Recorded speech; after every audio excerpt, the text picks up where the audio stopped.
An incredible school doing amazing work and, of course, aided by some amazing champions. We have delved into the relational love and self-love on today's Valentine's Day themed show, but one form of love that we have yet to mention is the love for our children. As Tata Madiba pointed out on many occasions, probably the most important of them all. And here at Expresso, we are no stranger to the Reverend Basetsana Kumalo, affectionately known as Mum Basi. Over the years, she has become one of my closest entertainment friends and someone I certainly look up to. She is a television personality, a beauty pageant title holder, as we all know, a businesswoman, and of course, I think front and center, a philanthropist who has graced our stage many times. And today, she places keen focus on the need to love and support the young people of our country. Please put your hands together for Mum Basi and Alex Maltino, the deputy principal at Dysa Primary School in Hout Bay.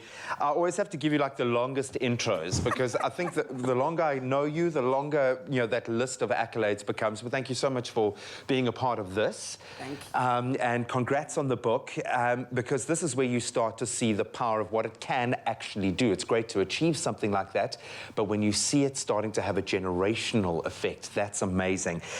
Basi, I'm going to ask you to just keep quiet for a second. Because this has just hit home for me. The stark, we talk about privilege all the time. We talk about the stark contrast between the haves and the have-nots. And this comes to light in our educational system. So, Alex, I'm going to start with you. This massive gap between the top and the bottom. And we know that we have unbelievably high educational standards, but very few South African children have access to that. Just how, and maybe speaking to your motivation for what you do at the school and how you're able to address that gap, but how big is that gap and what is standing in the way of South African children accessing the best quality education, do you think? Thanks so much. What a question you're asking. You know, in South Africa, the Gini coefficient, that gap between the haves and the have-nots, is massive. It's one of the biggest, if not the biggest, depending year by year in the world. Wow. One way of addressing that, of course, is ensuring that the population has access to quality education. Unfortunately, in South Africa, we have two education systems, one for the privileged and one for the underprivileged. Yeah.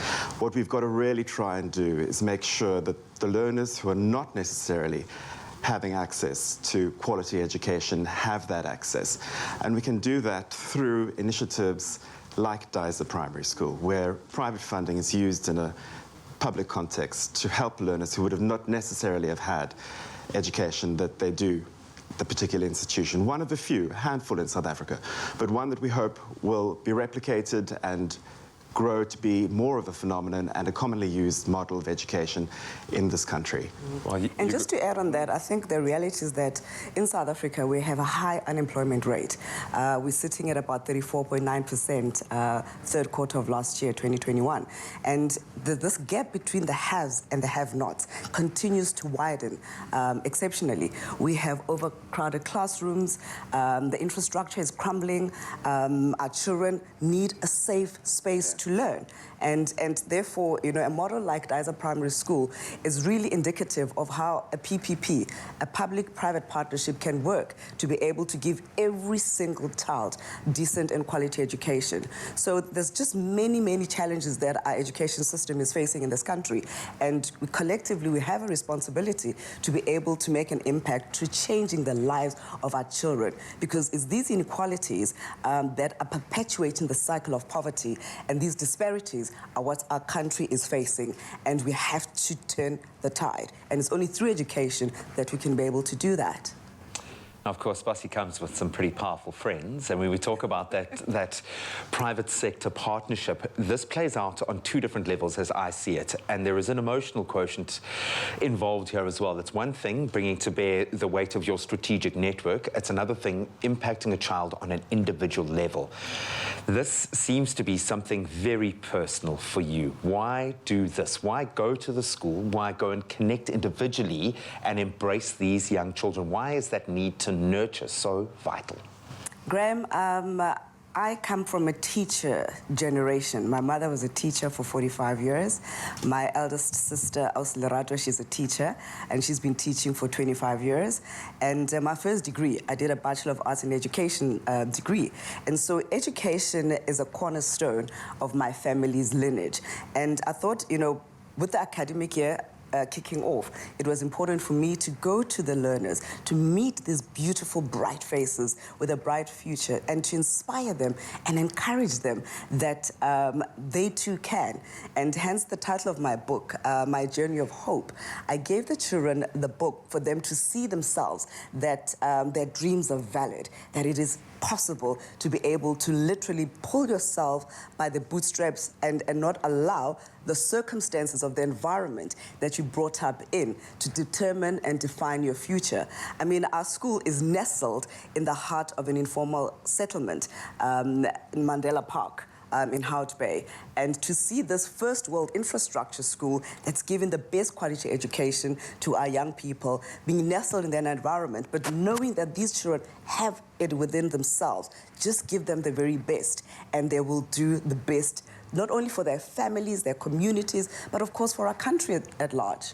And there is a massive knock-on effect. I mean, normally in a situation like this, if I think back to my school days, it would be beautiful speech, bunch of blank faces staring back. Not the case. The questions being asked, the statements being made by some of these incredible people, how does that make you feel to see the end result of the kind of work that you're doing? Looking at the response of these kids to that engagement with Basi in the book. Yeah, the teachers, the people that work on the grounds completely glow with pride when they see how learners leave the school now. Our first cohort going on to matric, absolutely fabulous. Wow. On this particular day, I just would love to point out that the love that Basi showed when she came to the school was incredible. The love that the teachers show our learners on a daily basis, incredible. A huge shout out to them. The teachers of Dyser Primary School, the learners and all of the staff. What we do is powered by love. The funders of the school, Dr. Andreas and Mrs. Susan Strongman, powered by love. On this particular day, education should be remembered as the ultimate gift of love. And if that's what we're able to achieve in our message today, then we've achieved something that I believe we can be very, very proud of. I'd like to encourage people to support learners, to support our teachers, and if they're able to, put a learner through school or start a school themselves and contribute to positive change, the type of change that we hope and that we believe will bring a brighter future for our children in South Africa. Well, you use the word hope a lot. What I've seen there is proof that this is happening. Basi, thank you so much. Absolutely adore you. Alex, congratulations on yet another milestone. I hope the next time we speak to you, the school has doubled in size and we've got 3 more sister schools featuring as well. An incredible initiative, yes, but I think it's proving that ultimately love does conquer all. And one step in the right direction, one change with one child can have an incredible knock-on effect.